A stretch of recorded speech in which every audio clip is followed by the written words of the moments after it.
Ազգային ժողովը փակ գաղտնի քվեարկությամբ վերջապես փակեց Սահմանադրական դատարանի նախկին դատավորների հետ կապված թեման եւ բացեց նորը։ Արդյոք 3 նոր դատավորները ընտրվել են հեղափոխության արժեքներին եւ հասարակության սպասելիքներին համապատասխան։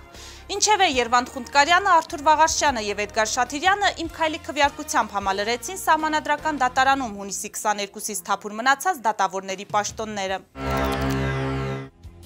Երվանդ Խունդկարյան, Վճռաբեկ դատարանի արդեն նախկին նախագահ։ 1993 թվականից աշխատել է Գերագույն դատարանում որպես քրեական գործերի դատական կոլեգիայի դատական նիստերի քարտուղար։ 2001-ից 2008 թվականներին զբաղեցրել է Հայաստանի տնտեսական դատարանի դատավորի պաշտոնը։ 2010-ին նշանակվել Վճռաբեկ դատարանի քաղաքացիական եւ վարչական պալատի նախագահ։ Խունդկարյանի անունը կապվում է Ամեկ+ եւ Նոյանտապան լրատվամիջոցների իրավունքների խախտման գործընթացի հետ։ Ըստ քաղաքացիական հասարակության մի շարք ներկայացուցիչների եւ ընդդիմադիր քաղաքական գործիչների նա մարդու իրավունքների եվրոպական դատարանում առնվազն 13 գործով պարտվել է պետությանը պատճառելով 300,000 եվրոյից ավելի վնաս։ Խունդկարյանի անունը հիշատակվում է նաև մարդու իրավունքների պաշտպանի 2013 թվականի արտահերթ զեկույցում, որտեղ հիշատակվել է դատական համակարգում գործող կոռուպցիոն սխեմայի բացահայտման մասին։ Արթուր Վաղարշյան, իրավաբանական գիտությունների դոկտոր, պրոֆեսոր։ Վաղարշյանի անունը կապվում է 2009 թվականին միասին երիտասարդական շարժման ակտիվիստների կողմից իրականացված Կաշառակեր դասախոսներ ակցիայի հետ։ Ուսանողները նրան մեղադրում էին կաշառք վերցնելու եւ ստուգարքները նշանակելու մեջ։ Սահմանադրական դատարանի դատավորի պաշտոնին առաջին անգամ նրա թեկնածությունը ներկայացվել է 2019 թվականի մայիսին, սակայն նա չի ընտրվել, երկու դեպքում էլ նրա թեկնածությունը առաջադրել է նախագահ Արմեն Սարգսյանը։ Էդգար Շաթիրյան 2002-ից 2005 թվականներին զբաղեցրել է Հայաստանի Հանրապետության նախագահի աշխատակազմի ներման, քաղաքացիության, պարգևների եւ կոչումների վարչության երկրորդ կարգի մասնագետի պաշտոնը։ 2007 թվականին եղել է Հայաստանի Հանրապետության Սահմանադրական դատարանի խորհրդական։ 2004-ից 2017 թվականներին Երևանի Պետական համալսարանի իրավագիտության ֆակուլտետի Սահմանադրական իրավունքի ամբիոնի դասախոս, 2015-ին նշանակվել է Բարսաշճան պաշտոնատար անձանց էթիկայի հանձնաժողովի անդամ։ Շաթիրյանի թեկնածության հետ կապված խնդրահարույց էր նրա հայտարարագրում առկա անհամապատասխանությունը, մասնավորապես Լուսավոր Հայաստան կուսակցության պատգամավոր Անի Սամսոնյանը ուսումնասիրել եւ պարզել էր, որ 2017-ից 20 թվականներին Հայաստանի Հանրապետության բանկերում նրա հաշիվների վրա արձանագրվել է մուտքային շարժ, որը 3 անգամ գերազանցել է եկամուտները։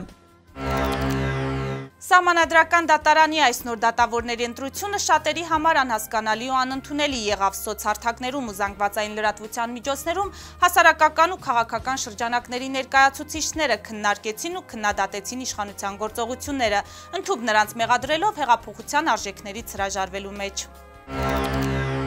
Ցավոք հեղափոխության կարգախոսներից ու հռչակումներից շատերը խլացել են բյուրոկրատական աղմուկի մեջ, բայց այդ կարգախոսներն ու հռչակումները շարունակում են արդիական մնալ 100,000-ավոր մարդկանց մտքերում ու ցանկություններում։ Հետևաբար դրանք լեգիտիմ հռչակումներ ու կարգախոսներ են, որոնք իրականություն են դառնալու բոլոր դեպքերում այս կամ այլ իշխանության պայմաններում։ Ավելի լավ Հայաստան ունենալու տեսլականը չափազանց թանկ է, որպեսզի այն զոհաբերվի որևէ քաղաքական ուժի կամայականությանն ու քմահաճույքներին, անհետևողականությանն ու ոչ կոմպետենտությանը։ Հետևաբար գիտություն ընդունելով այլևս այսպիսի գործ կազմով Սահմանադրական դատարան ունենալու իրողությունը ես դուք մենք բոլորը շարունակելու ենք մեր պայքարը հանուն դատական համակարգի առողջացման, իրավապահ համակարգի բարեփոխումների, հանուն արդարության ու արդարադատության վերականգնման եւ հանուն հանրապետության։ Այսօր քաղաքական մեծամասնության կողմից Սահմանադրական դատարանի դատավորների ընտրության փաստը ճչում է այն մասին, որ հակակոռուպցիոն հանձնաժողովին դատավորների բարեվարկության ստուգման իրավասություն ընձեռելը, բայց դրա եզրակացության հետ հաշվի չնստելը իշխանության կողմից հերթական ձևական մեխանիզմն է եւ կոռուպցիայի դեմ հիմնարար պայքարի իմիտացիա։ Սա նաեւ մեծ հարված էր նոր ստեղծված ինստիտուտի հեղինակությանը եւ գործունեության նպատակին։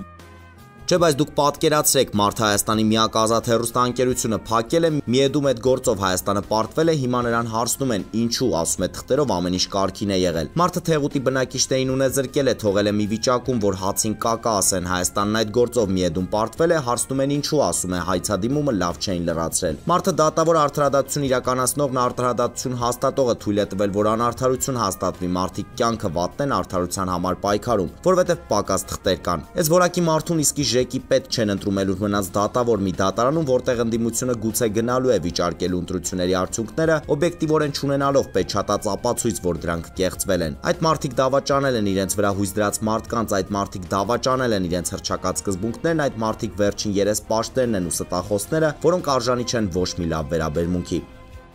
Նոր եմ հասկանում, թե քաղաքացիական պայմանագիրն ինչու չպատասխանեց քաղաքացու որոշում կուսակցության կողմից իրեն ուղված հարցերին կախված հանրաքվեից հետո սահմանադրական դատարանում սպասվող փոփոխությունների հետ։ Ինչ պատասխան էին խեղճերը, հո չէին ասելու գնում ենք մերժվածներին բերենք ՍԴ։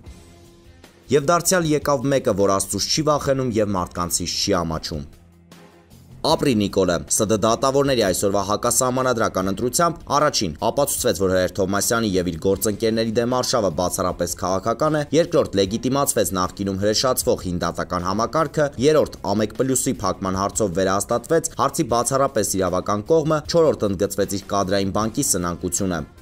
Այսօր եզրափակվեց սահմանադրական դատարանի շուրջ ընթացող հերթական գործընթացը, որի արդյունքում ամբողջացվեց հեղինակազրկված ու վարկաբեկված մարմնի ձևավորումը։ Կարող ենք արձանագրել, որ իդեմս գործող սահմանադրական դատարանի ունենք գործադիր իշխանության դատարան, որն ի զորու չի լինելու իրականացնել իրապես սահմանադրական արդարադատություն։ Այսպիսի արդյունքը բացառապես պայմանավորված է դատական համակարգի նկատմամբ Նիկոլ Փաշինյանի ունեցած պատկերացումներով։ Վարչապետն ինքն է որոշել, որ մենք պետք է ունենանք այսպիսի սահմանադրական դատարան։ Ավելի ուշ առավել ընդարձակ կանդրադառնամ դատական համակարգի պերճանքին ու թշվառությանը։ Կարծում եմ հստակեցնելու անհրաժեշտություն կա, կամ հեղափոխությունը սատարած հասարակությունը ճիշտ չի ընկալել 2018 ապրիլ-մայիսին տրված խոստումների բովանդակությունը, կամ գործող իշխանությունը դավաճանում է իր իսկ տված խոստումները, ԱԺ քննարկումը վկա։ Իմ քայլը խմբակցության անվանումը փոխեք քայլ չանող, ոչ քայլանող կա, ոչ էլ նույնիսկ չոչանող։ Իմ քայլը իր անձնական քայլն էր, մենք ենք սխալ հասկացել։ Սահմանադրական դատարանի դատավորների մասով մի հին խոսք կա, ամեն ինչի նորն է լավ, բայց բորշ չի հինը։ Մեզ խաբեցին, մեզ հավատացնում էին, որ մաքրում է սահմանադրական դատարանը կեղծիքից եւ մենք հավատում էինք, եւ մեր մաքուր մղումները ներդնում էինք անվերապահորեն այդ գործին։ Մեր մտքով անգամ չէր անցնում, որ նրանց մտադրություններն այլ են։ Ապականեցին ոչ միայն բարձր դատարանը, այլև մեր զգացումներն ու սպասումները։ Եվ սա դեռ քիչ է, պարտադրում են, որ հավատանք իրենց ու իրենց քայլերին, թե իրենց խամաճիկ դատարան պետք չէ ու դա ասվում էր ագրեսիվ ու նյարդային տոնով։ Ռուբեն Ռուբինյանը ենթագիտակցորեն հասկանում էր, որ այստեղ է ավարտվում հավատն իրենց նկատմամբ։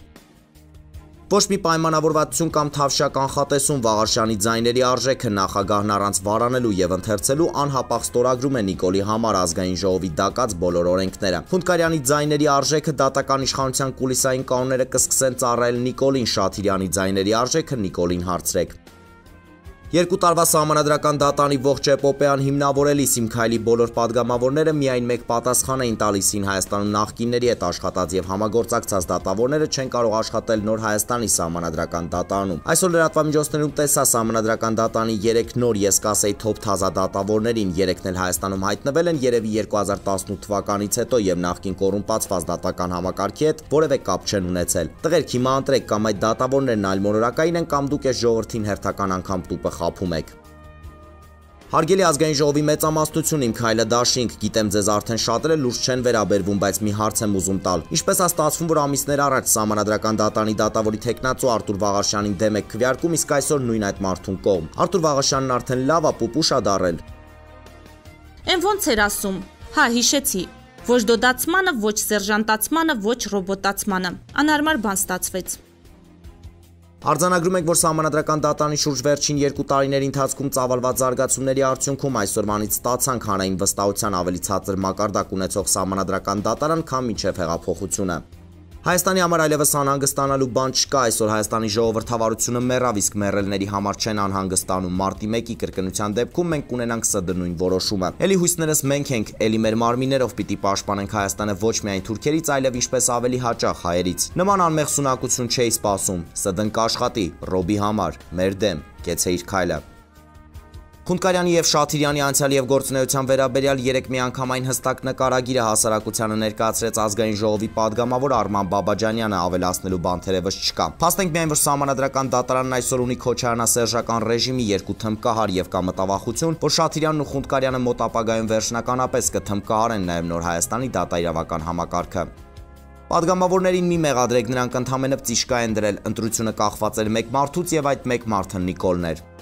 Քանի որ են երկու արդեն ՍԴ դատավորների ծաղագին խոսվեց ու հիմնականում Վաղարշյանի մասն է մութ ու քիչ ինֆո կա, կարամ ընդամենը մի բան ասեմ, ինքը մեր ֆակուլտետում դասավանդած եզակի փող վերցնող դասախոսներից էր ու մեր կուրսի տեղեքը ստուգարքի համար $100 էին տվել։ Այսինքն աննախադեպ արդարադատություն ձեզ, լրացում մեր ֆակուլտետի ու կուրսի ժողովրդից կոմենտներում ու առանձին չաթերով գրեցին ու մի բան չէինք հասկանում, տարբեր գներ էր ուզել տարբեր ուսանողներից 5000 դրամից մինչև $100։ Պարզվեց, որ ստուգարք չի եղել, քննություն է եղել ու գումարն էլ կախված է եղել թվանշանից։